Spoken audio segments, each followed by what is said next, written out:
Hi, I'm Mark Zacconi, Associate Editor with the Journal of Commerce. We're here in Long Beach, California for the 13th Annual TPM Conference. I'm here with Bryn Heimbeck, CEO of TradeTech. Bryn, we spoke last year about your company, and we were talking a lot about the kind of trade communities. Can you give us a refresher of what that is and what's changed in the last 12 months? Mark, thanks for having us. And it's really getting exciting. Last year there were some, I think it was like the wrapping was off the present. Mm-hmm. People were talking about it. People were having some success. Some of the key leaders like Li and Feng and Walmart were making this start to happen. But now you're seeing the trade pick up and say, we want to have this, and the technology's there to support it. And it's this interesting move where instead of having your office or agent contacting the supplier overseas, that supplier is actually participating online and doing a lot of the steps that would have been done before, and freeing people up to manage what's not going right.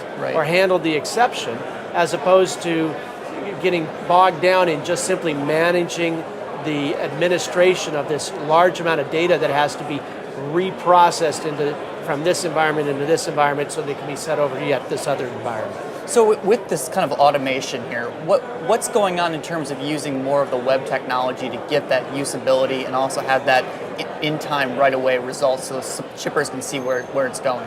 Well, there are a number of factors behind that.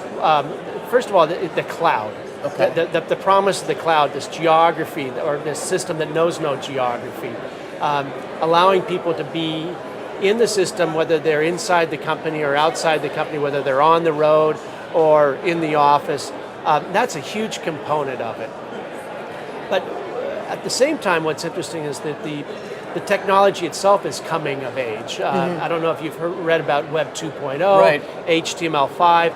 The language itself has come up to a level where it has the capacity to handle the complexities that are needed for to handle the business rules of this complex environment. Mm-hmm. It's one thing to have a web page, right. and or even an online shopping environment, and a totally different thing to have all of the functionality needed to make the sophisticated decisions that the supply chain needs, especially on an international process.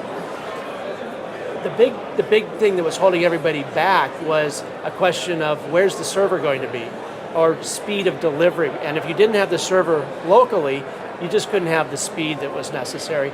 And HTML5 has this capacity to deal with a limitation in bandwidth, which is what we're finding. Some places it's great, but they're not all South Korea. No, we've all come to understand that it's not going to be great everywhere, and we just need to live with that.